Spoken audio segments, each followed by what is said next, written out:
തൃത്തല്ലൂർ ശിവക്ഷേത്രത്തിൽ ആനയൂട്ടും അഷ്ടദ്രവ്യ മഹാഗണപതി ഹോമവും നടന്നു.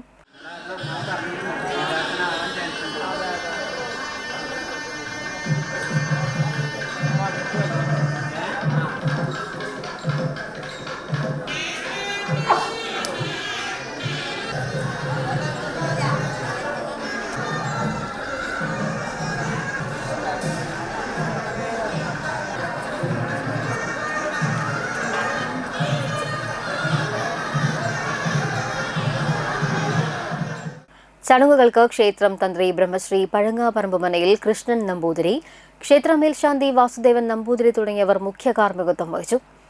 ഒരു മാസക്കാലം നീണ്ടു നിൽക്കുന്ന രാമായണ മാസാചരണ ചടങ്ങുകളാണ് ക്ഷേത്രത്തിൽ നടന്നുകൊണ്ടിരിക്കുന്നത്. ഓഗസ്റ്റ് 12-ന് രാവിലെ 5 മണി മുതൽ പിതൃതർപ്പണവും വിശേഷാൽ തിലഹോമവും നടത്തും. പിതൃതർപ്പണത്തിനെത്തുന്ന ഭക്തജനങ്ങൾക്ക് ക്ഷേത്രം വക പ്രഭാത ഭക്ഷണവും ഉണ്ടായിരിക്കും. ചടങ്ങുകൾക്ക് Thrithallur Devaswom chairman Girish Mathukkattil, trustee board അംഗങ്ങളായ പ്രവീൺ ചെറുകര, AR വാസു, സരിത ഗണേഷ് എന്നിവർ നേതൃത്വം നൽകി. തൃത്തല്ലൂർ ശിവക്ഷേത്രത്തിലെ ഒരു മാസക്കാലം നീണ്ടു നിൽക്കുന്ന കർക്കിടക മാസാചരണത്തിൻ്റെ ഭാഗമായി ഇന്ന് അഷ്ടദ്രവ്യ മഹാഗണപതി ഹോമവും ആനയൂട്ടും നടത്തി. ഒരു മാസക്കാലമാണ് ക്ഷേത്രത്തിലെ ഈ കർക്കിടക മാസാചരണം നടക്കുന്നത്. ഈ ക്ഷേത്രത്തിലെത്തുന്ന മുഴുവൻ ഭക്തജനങ്ങൾക്കും ഔഷധക്കഞ്ഞി വിതരണവും അതുപോലെ തന്നെ ഇന്ന് ആനയൂട്ടിനെത്തിയ മുഴുവൻ ഭക്തർക്കും പായസ വിതരണവും നടത്തിയാണ് ക്ഷേത്രത്തിൽ നിന്ന് ഭക്തജനങ്ങൾ പിരിഞ്ഞു പോകുന്നത്.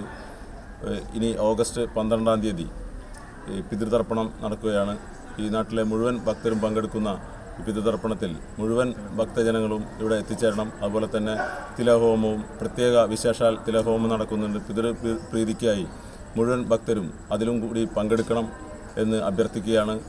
മുഴുവൻ പേരെയും ഈ ക്ഷേത്രത്തിലെ തിലഹോമത്തിലേക്കും അതുപോലെ തന്നെ പിതൃതർപ്പണത്തിലേക്കും സ്നേഹപൂർവ്വം ക്ഷണിക്കുകയാണ്.